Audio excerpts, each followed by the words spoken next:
এগুলা না ধুইলেই পরিষ্কার হয় না, ধুইলে ফেরা সুন্দর পরিষ্কার দেখা যায়। শাপলা বিলের থেকে উঠায়, তারপর পাইকারি বেচে 5 থেকে 6টা 10টা এরকম যার দুধ হয়ে পড়ে রাস্তা। এই মুহূর্তে আমরা আছি কিন্তু লখনডার যে শাপলা হাট, সেই শাপলা হাটের দৃশ্য আপনাদেরকে দেখাচ্ছি। এখান থেকেই আমাদের আশেপাশের যে জেলাগুলা, এই জেলাগুলায় মূলত শাপলাগুলা শহরের বাজারগুলোতে সরবরাহ করা হয়ে থাকে।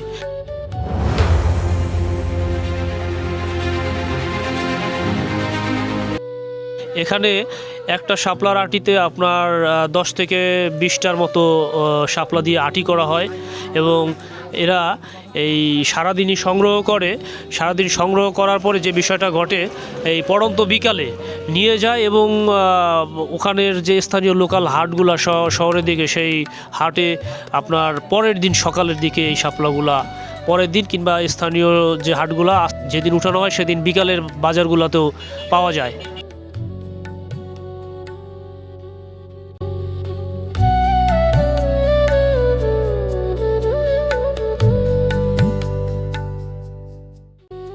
নমস্কার কাকা, এই শাপলা কোন জায়গা যাবে? মাওয়ার ওপারে যাবে আর কি। ওটার বিক্রি হইলো, কেনা হচ্ছিল 10 টাকা করিয়া পাইকারি কিনি। আচ্ছা, হ্যাঁ, আর এই বেচা মুখে এখন যারটা যত লইয়া পারি, কেনা 10 টাকা। আমরা কিন্তু শহরে 20 টাকা আটি খাই।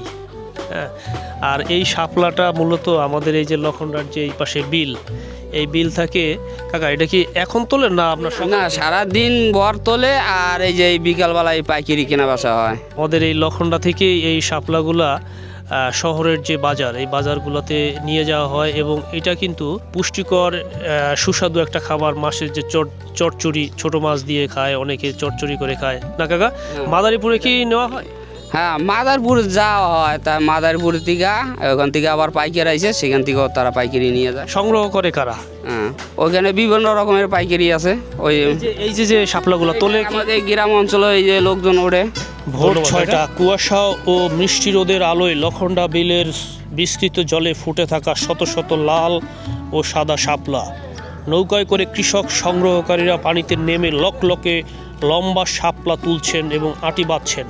ভোরের প্রথম আলো ফোটার আগেই জল ছুঁয়ে শুরু হয় জীবন যুদ্ধ। মাদারীপুরের লখনডার বিল জুড়ে ভেসে থাকা থোকা থোকা লাল সাদা শাপলা কেবল প্রকৃতির সৌন্দর্যই বাড়ায় না, যোগায় শত শত মানুষের পেটের ভাত। কয়টায় আটি হলো 20টা দিই।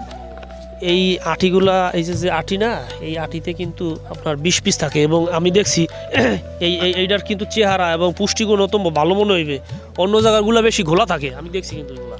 হ্যাঁ, আমাকে এগুলা না ধুইলেই পরিষ্কার হয় না, ধুইলে ফেরা সুন্দর পরিষ্কার দেখা যায়। শাপলা বিলের থেকে উঠায়, তারপর পাইকারি বেচে 5 থেকে 6টা 10টা এরকম যার দুধ হয়ে পড়ে রাস্তা। কাঁচামাল তো, কাঁচামাল তোমরা করেন যে রুম যা পারে সেই রুম রাখে। এই শাপলা কার তোমার? হ্যাঁ, শাপলা কিন্তু আমার শ্বশুর মশাই সঞ্জয়, সে কিন্তু এখান থেকে এগুলা কি পাইকারি না? শরৎপুর যাই আমরা, পাইকারি দেই, খুচরা বেশি। আমাদের এই যে পার্শ্বে যে বিলটা আছে, এই বিল থেকে মূলত এই যে একটু আগে আমরা দেখাইলাম, এই ছোট ছোট ডিঙ্গি নৌকায় করে এখন বিভিন্ন জন উত্তোলন করে, তাই না? বিষয়টা কোন প্রক্রিয়ায় সংগ্রহ করে একটু যদি বলতা। এটা তো কোনো চাষি না, এটা জমিতে হয়, ওই তুলে আনা হয়, তারপর আমরা বিক্রি করি যাই শরৎপুরে। দাম কেমন পাওয়া যায়? ওখানে দেয় হলো 15 টাকা, 30 টাকা জোড়া। এদের পাইকারি এখানকার মূল্য? এখানে মূল্য হলো 6 টাকা করে কিনি।